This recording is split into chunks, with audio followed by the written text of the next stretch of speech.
What's up, guys? This hunt is from the fall of 2021 up in northern Maine. This was the last day of like a 6-day hunt. Me and my buddy Gilly were riding the roads looking for a big track to get on. Gilly had already shot in a buck, so he was going to film for me.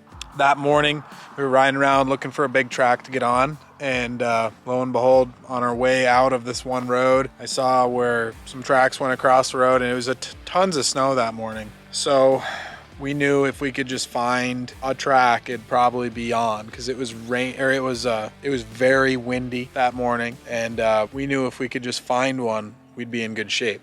So the footage starts kind of right as we get on the track. We didn't do a ton of like before the fact filming or anything like that, talking about what we were doing. It just kind of started as we were tracking the buck. Last day in Maine. We're on some tracks. It's been snowing all night. Hopefully we can catch this deer.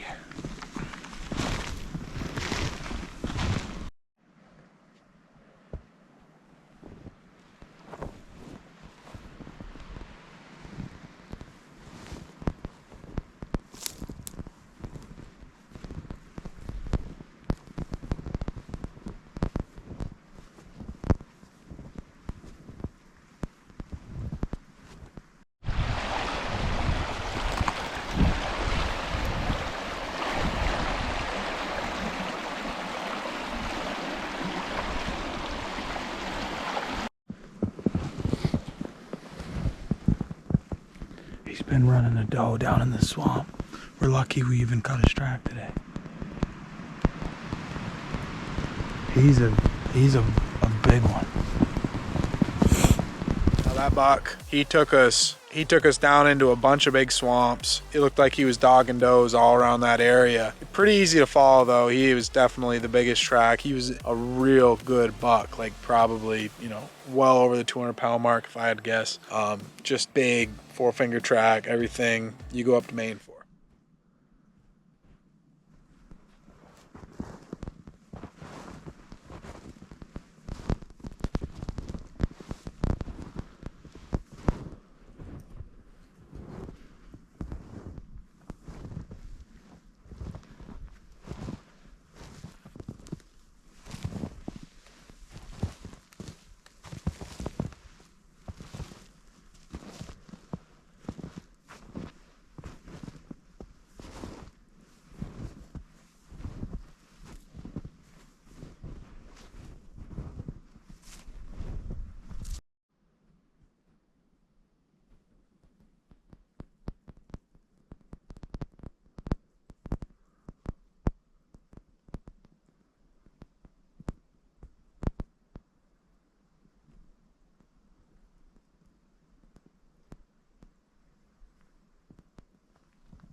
He's eating right there. That's a good sign. If he's eating, then he's here.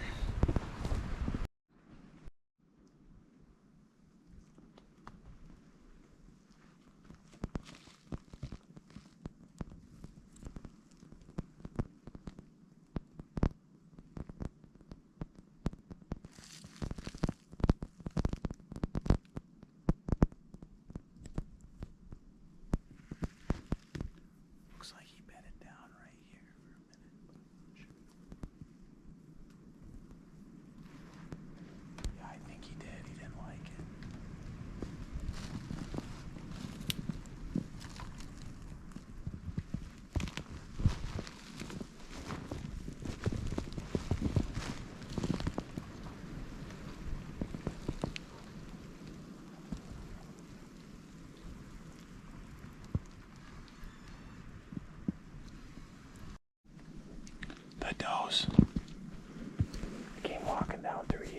through that big stuff.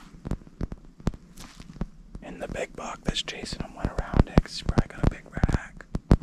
Like that.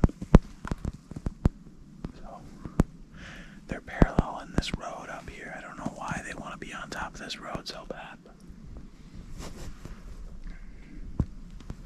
he's a big one.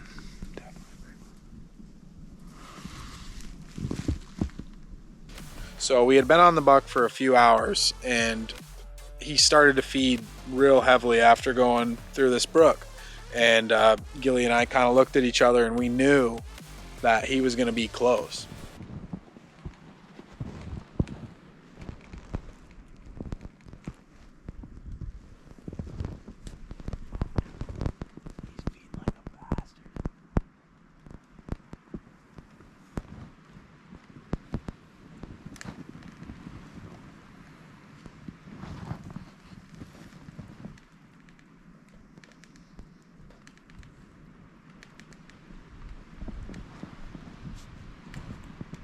We came into this big opening and we were like creeping along, and this big gust of wind came and knocked all the snow like out of the trees basically and made like a whiteout situation.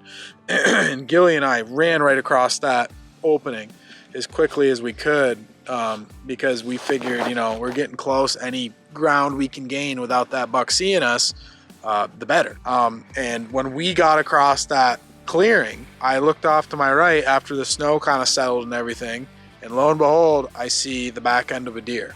Unfortunately, Gilly tried to hit record when all this was going on. The camera didn't turn on. 30 yards. What happened was I caught the buck 30 yards. All I could see was his back half. I couldn't see his front half. I couldn't see his rack. I couldn't tell what he was. Tracks were going this way. Deer's over here to my right. So, you know, I figured he probably made a J-hook, and it looked like a freaking cow laying there. But, you know, without seeing any headgear, I'm obviously not going to shoot. I felt the wind change and hit me in the back of the neck, and that's when I knew that I was in trouble, because we're like wicked close to this deer. Like, we're right on top of him. And no more than me feeling that on the back of my neck, he stands up, gone. Like one bound, he was out of sight. Really didn't do a whole lot more filming that day. We weren't really in the filming mode for whatever reason, but I figured I'd try to scrounge this kind of together and make a video. Maybe somebody can learn something from it, or maybe, you know, maybe you guys just want to watch tracking videos. I don't know. But he wouldn't run very far, but he would take us down in these big bogs, and he would only run 100, 200 yards after I'd jump him. And he would walk with the wind at his back and just feed. And we'd give him a half hour or whatever, get on his track, and he'd blow at us like one time, and he'd do it again, run 100, 200 yards, wind at his back down in those bogs. And he could hear us coming too, just because of how thick of the areas he was getting down into. That behavior also leads me to believe it was probably a real good one because of the things he was doing. He definitely knew the game that we were playing. He was a big buck, and you know what? He's still out there, so maybe this year I'll go back up in there and get him. I don't know. Probably not, but probably going to go to a new area if I go to Maine this year. Thinking about going. Buddy Nate, he went up last year, got into some bucks. I'm hearing really good things about Maine. So, guys, thank you so much for watching. Comment on anything you guys want to see this summer, because it's kind of a weird time of year to make videos. Just tell me what you guys want to see. So, thank you for watching. Please subscribe. It's a big fall coming up. The Adirondack video that Connor and I filmed for last fall will be coming out October 1st, and that's a phenomenal video. Connor shoots a buck, and there's a lot of good things that happened in that 4-day window that we were down in the Adirondacks. So make sure to subscribe, like, comment, all the above, and see you on the next one, guys. Thank you.